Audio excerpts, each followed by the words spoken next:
Hello and welcome to another episode of Essential Implementation. Where can organizations go when they need advice in regards to implementation? Well, they might go to an organization that specializes in this area. My two guests today are joining us from the Centre for Evidence and Implementation, or CEI. Jane Lewis is a director at CEI leading the Europe and London teams, and Bianca Albers is an associate director for the centre working out of the London office. Bianca is also a co-founder and the past chair of the European Implementation Collaborative. I started off by asking Jane and Bianca to define CEI in more detail. I typically would describe CI as to be, it would define itself as an intermediary organization. And that is a bit of a term in implementation science, basically describing an organization that positions itself across or in between, however you describe it, policy science and practice, and tries to be in a broker role between these domains to make it possible for policy and practice to use evidence, to use research findings in what they're doing. The scientists, I believe, will not focus more on practice because the system they are part of is not incentivizing that in any way. They need to write papers and teach. And practice, on the other hand, they're in practice. They want to do good for their clients, and the likelihood for them to really be big consumers of systematic reviews or primary research papers, they're also small. So you need something in between, and that's where I think intermediaries make great sense. And I think it's that transdisciplinarity of implementation science and practice that's so exciting, isn't it? You know, it really is a team sport. It really is something that can only be done by bringing together those different groups of practitioners and professionals with different types of knowledge and, different incentives and different sort of perspectives on it. And it's the bringing together of that wisdom and that insight from a range of people that I think is so exciting, and it's what gives implementation science and practice its zing. It's what makes it different. I then went on to ask Jane and Bianca what the biggest barriers to implementation have been for them. The conversation very quickly became about leadership and the kind of implementation climate leaders create. We then went on to speak about middle management, de-implementation, and what the future might look like in terms of changing systems to accommodate implementation. And for any budding implementation intermediaries out there, Jane and Bianca kindly shared their top tips on how to position implementation science to practitioners. You want to kick it off, Jane?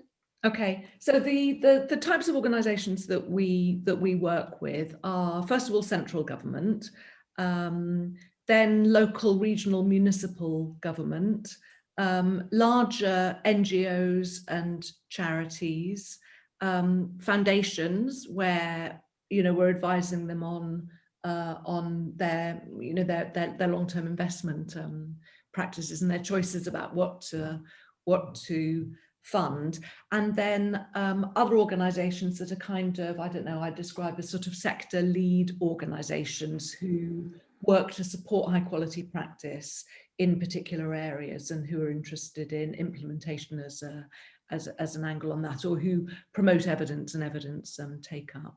So that's the range of organisations that we work with. In terms of the biggest barriers, well, to start off, to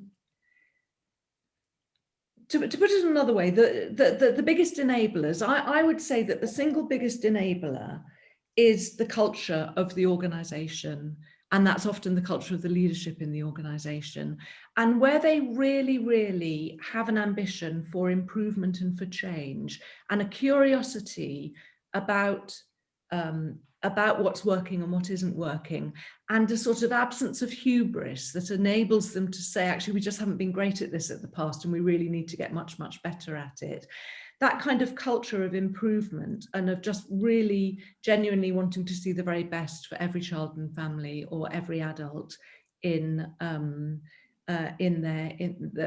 they come into contact with. I think that's probably the biggest enabler, and that helps an organization to recognize where they need to slow down, where they need to invest more initially to be able to save more longer term, whether it's time or money, and to really have an appetite for using implementation science in their practice.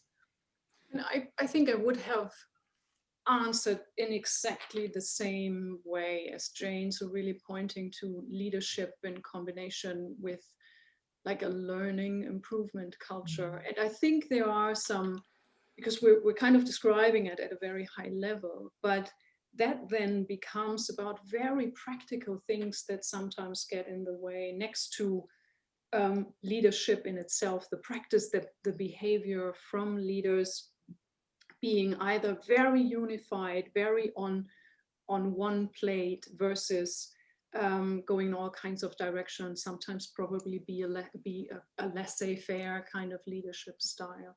That can make a difference. Then in organizations or a system's ability to agree and generate data streams that will help them to understand what they're doing as they go. And they build up routines to look at these data on a regular basis and use it for decision making, which in itself is just a huge task for organizations to get organized. And then finding ways to also let that trickle down in the culture, in a sense where everyone, from frontline staff to top level executive leadership, have pockets of time where they reflect. And this is, I know now we're getting into the soft stuff, and some people get all nervous when we talk about the soft items here, but I really think it is important to have these pockets of dedicated time where you reflect on your practice. And I think many organizations and systems still struggle with creating that space, because we're all so busy. There are so many obligations and so many important deadlines all the time. That's really fascinating. I know in the setting, there's two settings I've worked in, I've said before, is the school settings and also healthcare. And there's quite some really good systematic reviews of healthcare I've seen where they've applied something like the CIFA or an implementation framework of some type to a number of studies, and found, and leadership often comes out on top as the key driver. And it's really interesting that you've also found that. So is it fair to say if leadership's not really engaged, and maybe it's left to somebody further down the hierarchy with less decision-making power and less influence, it's left to them to get something implemented, is it fair to say it's probably going to have less chance of success? Yes. And I've also, this is more speculative, but I sometimes in the Scandinavian setting have wondered, is a leadership culture where you take the starting point that your staff knows best, you provide high-level leadership, you're not digging down into the content, the practice, everything that you want to nurture, because your senior management and those who know best, they do their work down there and that's it. Which I think is a good leadership style to kind of ensure that people have autonomy. But I think for good or quality evidence and implementation leadership, you can't get around knowing what you're talking about. So I think you need to be interested in, let's say, some key research pieces in the area that you lead. You need to understand what does it mean, a quality improvement culture? How does that look like? So I think there needs to be an attention for content, an interest for content that probably is a bit in opposition to what some leaders might think that their task is, if they view themselves more as generalists than specialists. Yeah, I was wondering about the characteristics of leaders and what you feel like might sort of distinguish between the leaders that are going to be engaged and leaders that aren't. And there seems to be some quite clear differences in how they lead. Yeah. And I think Bianca's point about walking the walk as well as talking the talk is a really important one. You know, what leaders do, what they talk about and how they spend their time are incredibly influential things on any organization, aren't they? And to have a leader who is reaching for the evidence or is using evidence or is articulating a desire that other people do, I think is very, very important and very, very powerful. You know, and we've also talked a bit there about distributed leadership, which I think is a really important concept in implementation science. You know, you need leaders at every level, but you also, I think, need particular regard for the pressures that middle level leaders are under. And there's good research on this being done by Sarah Birkin and Greg Ahrens and others in the States, where they've identified, and a number of studies have identified, middle level managers as potentially a block on implementation and improvement and change. And I think that's because so often they are the people who are left holding everything. So they're holding the old targets and the old ways of working, and they're holding responsibility for introducing the new thing. And very often new things are introduced in a system that is still attached to the old targets of, you know, timescales for patients moving through the process, or timescales for children moving through child protection processes or whatever. And that, I think, is a particular kind of pinch point for middle level leaders who are asked to introduce this new thing, but are still asked to be accountable against the old targets. And a senior level leader can say, do you know what, we're gonna miss our targets for waiting times for the next 2 quarters, and that's okay. I'm saying that's okay because we're going to focus on this new thing. A middle level leader will very rarely have the autonomy to say, it's okay, folks, it's okay, team, we're going to miss those targets, but don't worry because I'm saying it's okay. And so they end up holding the old targets and the new ambitions. And my goodness, that's a crunch on creativity and innovation and appetite for change. I don't think any of us could survive with an appetite for change under those circumstances. I think it raises the question about, okay, if we implement something new, is there something we should get rid of, which is sometimes extremely difficult for organizations because they have made investments in previous practice or routines, or particular staff is connected to these activities, and it would be hard to find new positions for them. So there is this inner inertia that can also make it difficult to then bring new stuff in and make sure that old stuff goes. Yeah, it comes back down to choices and priorities, doesn't it?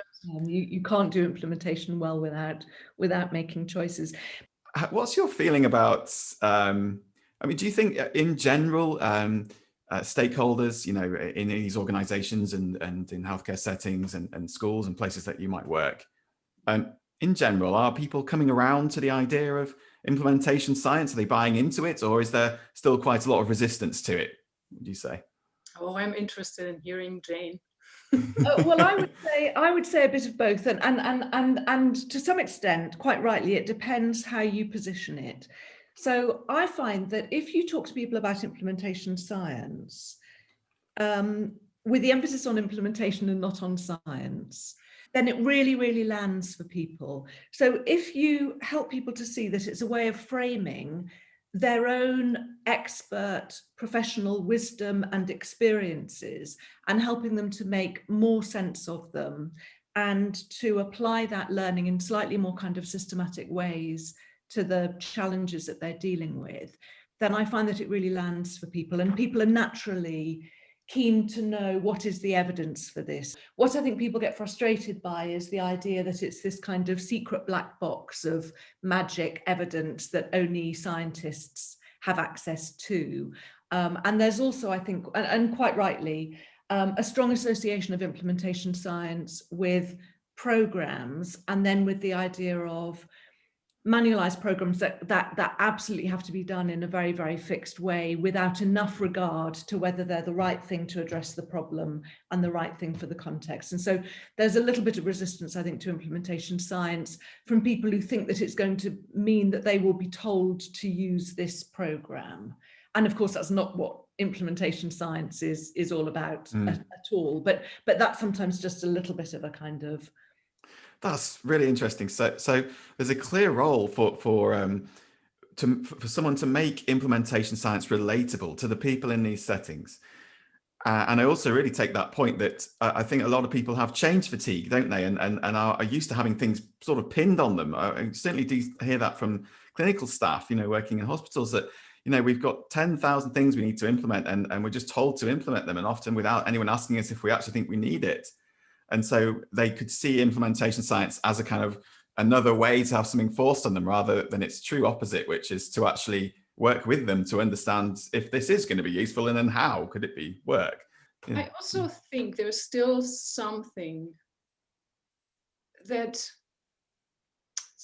probably a slightly more grumpy perspective compared to James, but I think I know that perspective as well, that you would still struggle coming into an organization and convincing an organization about implementation being a separate real thing.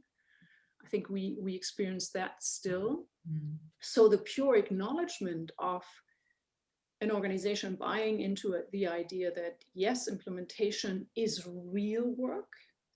We need to think about it. We need to plan for it. We need to resource it. We need to monitor it, and we need to evaluate it.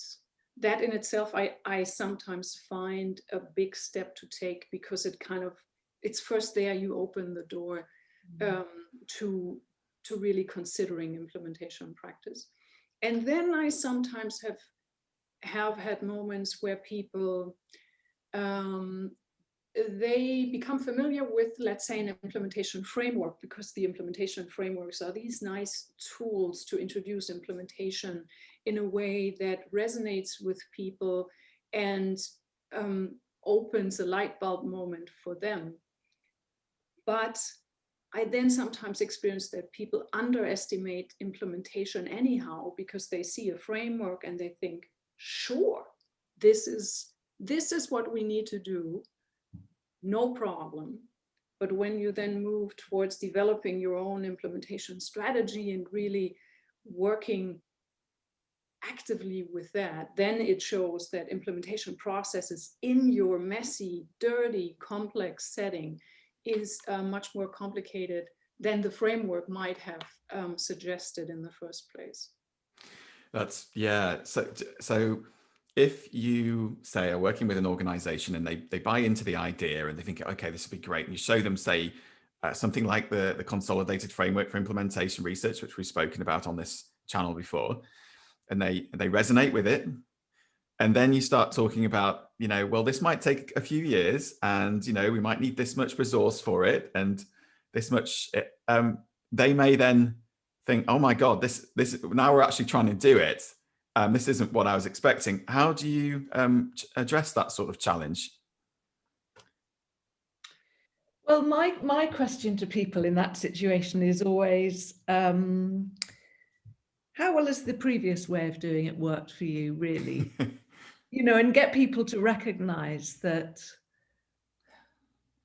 the kind of just do it, or let's select it and train and go type approach has not produced the results. Most organizations can point to a number of efforts that they've made to introduce something and really embed it in their organization and make it sustainable, and haven't achieved anything like what they wanted to achieve. Didn't make it sustainable, didn't embed it, and didn't get the results from it that they wanted. And so my first line is always just to kind of gently get people to reflect on what their previous experiences of implementation or of change management have been like, and to get them to recognize what didn't go so well, and to see what might need to be strengthened this time round. I mean, the message that you want to give people, and it's difficult because there isn't a lot of very clear evidence about it, but I think the message that you want people to take away is that by investing the time and the effort and the thought and the pace now, we can achieve more, and we can achieve it more quickly in the long term. But it does need that investment, particularly of their time. That's, I think, the biggest barrier, is for them to recognise the amount of staff time that it's going to take for them to really think things through very solidly and try some things and evaluate them, and then course correct if that's not working.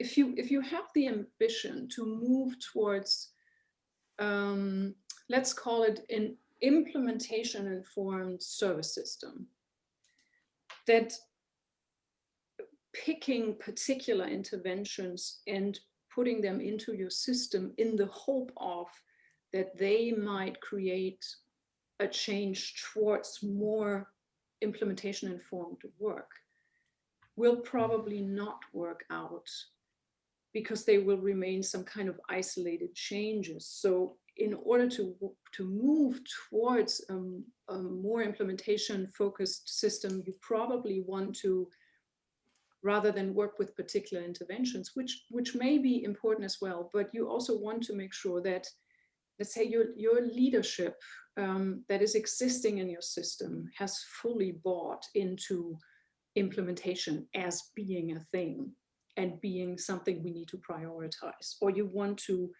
establish a culture at different levels of your system where people are used to work with improvement rather than focusing on particular interventions. They learn how to work with their current practices, develop them, look at them regularly to check whether they achieve what they want them to achieve. And in that way, change the culture as a whole, rather than kind of pushing particular interventions into a system. That's probably the kind of approach we need to also land the implementation agenda a bit better. That really resonates. I've spoken to everybody from researchers in the NHS to clinicians, all the way up to the exec level, and all of them do come up against the system. They're trying to get something implemented, and it may even go quite well, but then they'll hit the system in a way that sort of is a big barrier, and it's the system that makes implementation particularly difficult. So that's actually one way, is to focus on the system from the very beginning, would you say, and kind of work on trying to make that more implementation focused and open to implementation, have those leaders in the right, who are really engaged with it. I mean, how might you go about doing that? Have you got any sort of examples that you could share?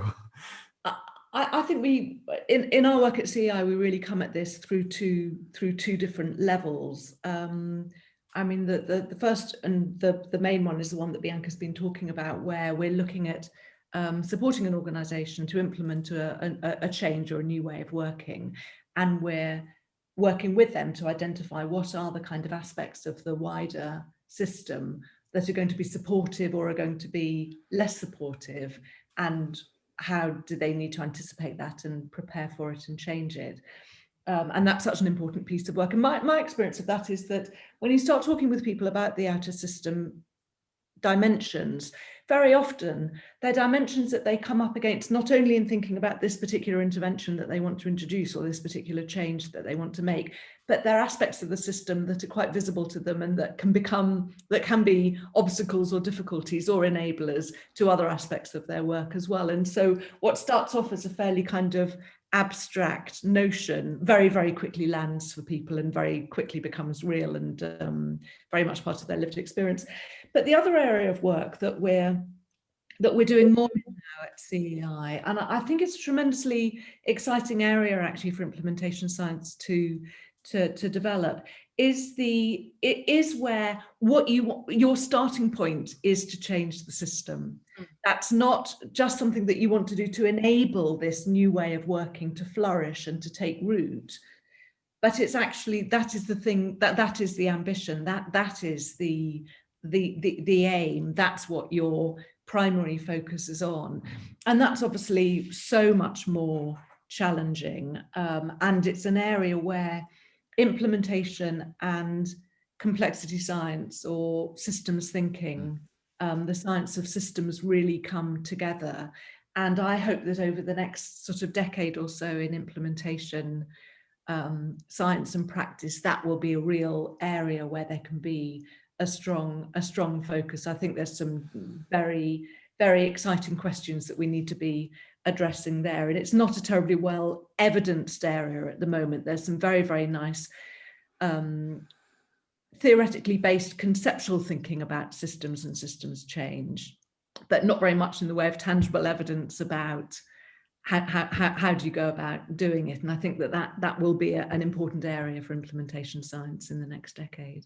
But the other thing I would just say at this point, because I feel like we're in danger of suggesting that an organization needs to be in a state of perfection before changing anything. Yeah, sure. An irony around that in itself isn't there. But the other thing I would say is that my experience is that the very process of aiming to do implementation well and of using implementation science and of reaching out for help in doing that in itself is a change strategy. And that in itself will help to change the climate and influence and support the leadership and help to create the conditions in an organization where effective change can happen. So in other words, you don't have to wait until you've got the perfect organization and then try to use implementation science. The very act of using implementation science is itself an improvement strategy and will in itself help an organization to move into a better position to be making changes and doing things well. Great. Well, is there anything else that comes to mind that you'd like to talk about, or any other big tips you might want to share? I think so we've now talked a lot about implementation science, and there has happened a lot. But if we just let's take a more European perspective, because we're now here between two organizations operating with this in Europe, then I would say in our context there is still just a massive need to land the basic message of evidence-based practice is important, and therefore implementation is important, and then